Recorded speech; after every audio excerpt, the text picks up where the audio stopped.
10 True Thanksgiving Horror Stories. Thanksgiving night is supposed to be a time of gratitude, family, and warmth. But for me and a few others, it became something entirely different, a night we'll never forget. Part 1. The suspicious car. 5 years ago, when I was a junior in high school, I spent Thanksgiving night at my friend Alex's house. After a hearty dinner and watching the NFL game with his family, we decided to do what we always did, take a late-night walk. Our small town of 15,000 was safe, or so we thought. Crime was rare, and 11:30 p.m. strolls on Main Street were our usual routine. The night air was crisp as we wandered through Alex's neighborhood, laughing and talking, unaware of what was coming. A car passed us. Nothing unusual at first. But as it reached the end of the street, it suddenly turned around. Alex glanced back, and his face tensed up. "The car just stopped," he muttered. I turned and saw it too, parked on the side of the road, engine running. No one got out. We quickened our pace, exchanging nervous glances. But before we could make sense of it, the car sped in reverse, heading straight for us. "Run!" Alex shouted. We darted into the woods beside the road, crashing through branches and thick underbrush. The car screeched to a stop where we'd been moments ago. Hidden in the shadows, we watched as the passenger door swung open and a man stepped out. In the dim moonlight, I could make out his silhouette.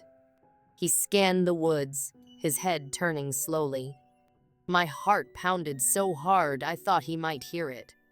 He stood there for what felt like an eternity before getting back into the car. The engine revved, and the car backed out before speeding off. We didn't move until the sound of the engine faded completely. Then, staying off the main roads, we carefully made our way back to Alex's house, cutting through backyards. To this day, I have no idea if it was a prank, a mugging, or something much worse. But after that, our midnight walks always included small knives for just-in-case moments. Part 2. The neighbor who wasn't. Another Thanksgiving memory, just as chilling, took place when I was 14. My family visited my aunt and uncle's house, as we did every year. They lived in the countryside, surrounded by quiet streets and acres of trees. They had a dog I loved to play with, and one year, I volunteered to take him out for a walk. Leash in hand, I strolled down their long driveway and into the front yard. The dog sniffed around, doing his business, when a man appeared, walking along the empty street. He was stocky, with a goatee and a blue jacket. He waved and approached the driveway. "Happy Thanksgiving," he called out. I hesitated but waved back. He smiled and said, "I'm your uncle's neighbor." I borrowed some tools and a wheelbarrow from him. "Mind helping me get them from my garage?" Something felt off, but I didn't want to be rude. I told him I'd take the dog back inside first and then help him. He shook his head. "No need. I can hold the dog while we grab the tools." Alarm bells rang in my head. The electric fence meant the dog couldn't leave the yard without the leash. "I'll just be a minute," I said, hurrying back to the house. Inside, I found my uncle and told him about the man. His face darkened. "What neighbor?" he asked. I pointed toward the woods where the man had gestured. My uncle shook his head. "They're out of town for Thanksgiving, and I haven't lent anyone any tools." We both stepped outside, but the man was gone. Curious and concerned, my uncle walked to the neighbor's house with me in tow. The driveway was long, and when we arrived, the garage door was wide open. Inside, things were scattered. Rakes, boxes, and tools were in disarray. My uncle called the police, and when they arrived, they confirmed the garage had been forced open. The man was never found. Looking back, I shudder to think what could have happened if I'd gone with him. Part 3. The Dorm Stalker. My first semester of college, I spent Thanksgiving alone in my dorm. As an international student, I couldn't afford to go home for the short break. The campus was a ghost town, eerily silent. Thanksgiving night, I decided to get out for a bit. A nearby Chinese restaurant was one of the few places open, so I bundled up and headed out into the cold. The meal was good, and I lingered there for a while, scrolling through my phone. On my way back to the dorm, I noticed someone following me. He was a man in a bulky coat, keeping a steady distance. My heart raced. Was he in the restaurant too? I quickened my pace, trying not to run. But when I reached my dorm, I sprinted up the stairs and slammed my door shut. Through the peephole, I saw him standing in the foyer, pretending to warm his hands. Hours passed, and I tried to focus on studying, but around midnight, my doorknob jiggled. Then came a knock. Peeking through the peephole, I froze. It was him. He must have figured out which room was mine. I stayed silent, praying he'd leave. Eventually, he did. I called campus security immediately. A short while later, I heard shouting down the hall. When I stepped out, 2 officers were wrestling the man to the ground outside another student's room. The student inside was bleeding, but otherwise okay.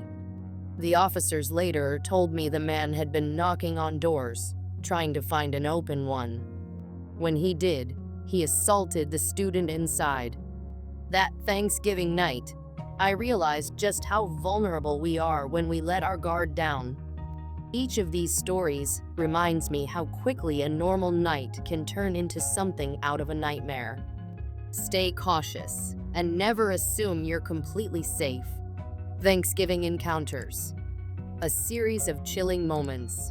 It was Thanksgiving night, a time I'd planned to spend alone in my dorm. I had locked the door and notified campus security about a man I had seen wandering around. I'm just grateful I took those precautions because the night unfolded in a way I could never have imagined. A few years ago, my wife and I were heading to my parents' house for Thanksgiving. It was our tradition to celebrate there with a large group of extended family gathering. My parents lived only 10 or 15 minutes away, and the drive took us through quiet, winding roads. That morning, the sun was shining, and the drive was peaceful until we were just a few minutes from my parents' neighborhood. As we passed a dense wooded area, a man emerged from the trees and stepped onto the road. He looked to be in his 20s, wearing a hoodie and jeans, with unkempt hair and a patchy beard. He just stood there, facing us. I slowed the car, unsure of his intentions. My wife and I exchanged uneasy glances as he waved and started walking toward my window. "Don't let him in," my wife urged, her voice sharp with caution. I rolled the window down slightly, keeping my distance. The man asked for a ride to a nearby gas station, but something about him felt off. When I declined, he pleaded again, saying it wasn't far. I offered to call someone for him, but he refused. Uneasy, I rolled up the window and drove away, leaving him behind. We arrived at my parents' house and settled in, enjoying the holiday with family. Later, as I glanced out the window, I saw a figure walking slowly down the street. It was him, the man from the woods. He looked around aimlessly before disappearing from view. As the evening wore on and darkness fell, a knock came at the door. Everyone paused, confused. No one else was expected. One of my uncles checked through the peephole and saw a man standing outside. My stomach dropped. "It's him," I said, my voice tight. My uncle cracked the door open and yelled, "What do you want?" The man didn't answer, but turned and walked away. Instead of heading to the street, He moved toward the back of the house. My uncle shouted again, and the man bolted into the night. We didn't see him again, but the encounter left us shaken. Thanksgiving tales of terror, Thanksgiving a holiday of gratitude, laughter, and cherished family traditions. But sometimes, even in the warmth of celebration, shadows lurk. These unsettling encounters serve as chilling reminders that danger can strike when least expected. The snowstorm stranger. Last Thanksgiving, my family decided to celebrate the holiday at our remote cabin nestled deep in the mountains. It was meant to be a peaceful escape from the chaos of the city. My dad had always talked about how the cabin was a perfect place to reconnect with nature, but I was skeptical. No Wi-Fi, no cell service, and miles away from any neighbors? It didn't sound as appealing as he made it seem. Still, my parents were excited, so my younger sister Emma and I went along with it. The drive up was uneventful at first. The roads were clear, and the trees lining the highway were already dusted with snow, giving everything a postcard-like quality. But as we drove deeper into the wilderness, the snowstorm picked up. Flakes the size of quarters pelted the windshield, and the wipers struggled to keep up. The road grew narrower, with sharp twists and turns that made my stomach lurch. By the time we reached the cabin, the snow was falling so heavily that it felt like the world was closing in on us. The cabin itself was charming in a rustic sort of way. A single-story wooden structure with a stone chimney. It looked like something out of an old movie. Inside, the air was cold and stale, but my mom quickly got to work starting a fire while Dad unloaded our bags. Emma and I explored the place, finding creaky wooden floors, faded furniture, and a collection of dusty books on a shelf. It wasn't much, but it had its own cozy charm, or so I told myself. By nightfall, the storm had turned into a blizzard. The wind howled like a living thing, shaking the windows and making the walls creak. With no power, we lit candles and huddled together in the living room. The flickering light cast long shadows on the walls, and for a while, we managed to enjoy ourselves, telling stories and playing board games. The snowstorm outside seemed like a distant inconvenience until the next morning. When we woke up, we found ourselves completely snowed in. The front door wouldn't budge, and the windows were covered in a thick layer of frost. Dad reassured us that it wasn't a big deal. We had plenty of food, firewood, and blankets to last us a few days.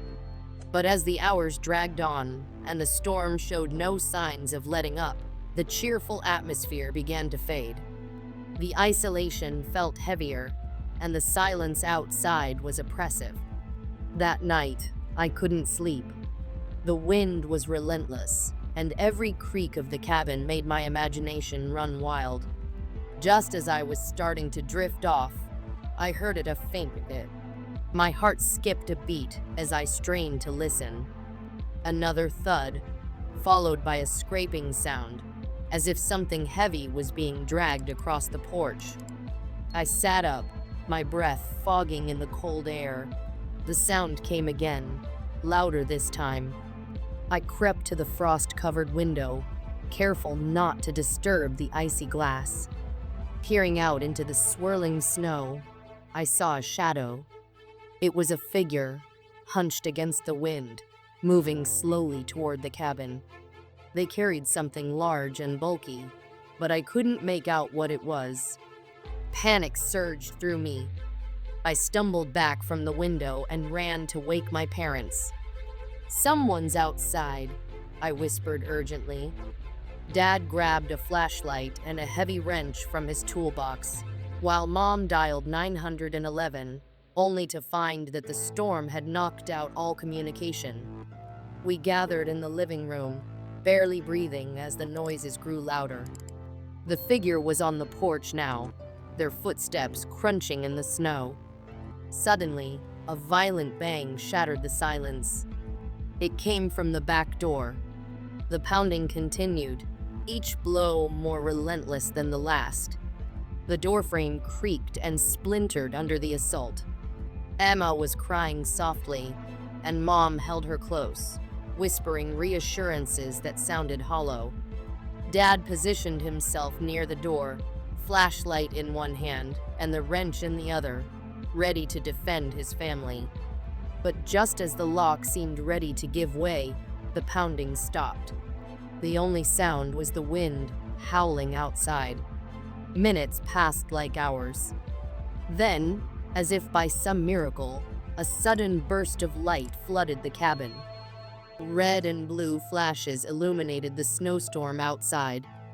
Dad cautiously opened the front window a crack, and we saw a police car pulling up. 2 officers stepped out, their flashlights cutting through the darkness. When the police searched the area, they found strange footprints circling the cabin and leading off into the woods. They also discovered that our power lines had been deliberately severed. Whoever had been outside was gone, vanished into the storm. We left the next morning as soon as the roads were passable, leaving the cabin and its unsettling memories behind. Some places, I realized, are meant to remain empty, swallowed by snow and silence. The grocery store was supposed to be a quick trip, just an ordinary errand. The night before Thanksgiving, my mom had sent me to the supermarket for some last-minute essentials. The parking lot was packed, forcing me to park far from the entrance. Snow was already starting to fall, and the cold bit at my cheeks as I hurried inside. The store was a chaotic mess of holiday shoppers. Carts clattered, voices overlapped, and the intercom crackled with announcements about last-minute deals. As I maneuvered through the crowded aisles, I noticed her for the first time. She was standing at the end of the cereal aisle, staring at me. Her dark coat and scarf made her blend in with the other shoppers, but her unblinking gaze sent a chill down my spine. I tried to brush it off as coincidence. People glance at each other in stores all the time, right? But as I turned into the frozen foods section, there she was again, her eyes fixed on me. She didn't move, didn't even pretend to browse. She just stood there, watching. Unease prickled at the back of my neck. I hurried through the rest of my shopping, my heart pounding every time I thought I saw her out of the corner of my eye. By the time I reached the checkout, I was desperate to get out of there. The cashier's cheerful chatter barely registered as I grabbed my bags and rushed to the parking lot. The night was dark and eerily quiet, the snow muffling all sound. My car was one of the few left in the lot, its windows already frosted over. As I loaded the groceries into the trunk, a sharp knock made me jump. I spun around, and there she was, standing by the passenger window. She held up a $20 bill, her breath fogging in the cold air. "You dropped this," she said, her voice muffled by the glass. I shook my head quickly, my voice trembling. "It's not mine." Her expression darkened. She pressed the bill harder against the glass. "I'm sure it's yours," she insisted, her voice taking on an edge. Something about her tone sent a wave of fear through me. I fumbled for my keys, my hands shaking. That's when she moved. To my horror, she started climbing through the half-open passenger window, her movements quick and deliberate. Panic surged. I dropped the groceries, slammed the trunk shut, and bolted toward the store, yelling for help. My sudden movement startled her, and she stumbled back, falling into the snow. When I glanced back, she was gone, vanished into the shadows of the parking lot. I reported the incident to the store manager, who called the police. They searched the area, but found no trace of her. To this day, I don't know what her intentions were. Was she trying to rob me? Or something worse? That night taught me to trust my instincts, Even the most mundane errands can take a sinister turn, and you never really know who might be watching. Stranger in the house. The giving at our house was always lively, with relatives filling every corner. That year was no different. Laughter echoed through the rooms, and the smell of roasted turkey and warm pie filled the air. But as I glanced around the bustling living room, something felt off. A man I didn't recognize stood in the crowd, blending seamlessly with my family. His face was unfamiliar, but he acted like he belonged, laughing at jokes and nodding during conversations. "Who's that?" I whispered to my uncle. "Oh," he said, "he's an old friend of yours," my uncle replied casually. My stomach dropped. I didn't know him. As the evening wore on, the stranger avoided me, slipping away whenever I got too close. Determined to confront him, I followed as he moved toward the staircase. Before I could stop him, he darted upstairs. My heart raced as I climbed after him. The bedrooms were supposed to be empty. Every door was shut. One bedroom was locked. I banged on the door, demanding answers. Silence. My dad forced the door open, but the man was gone. What he left behind, though, was chilling. My personal belongings, a watch, photos, even an old stuffed toy arranged neatly on the bed like an offering. We never found out who he was or how he got in. Every Thanksgiving since, I've kept the doors locked, haunted by the memory of a stranger who knew too much about me.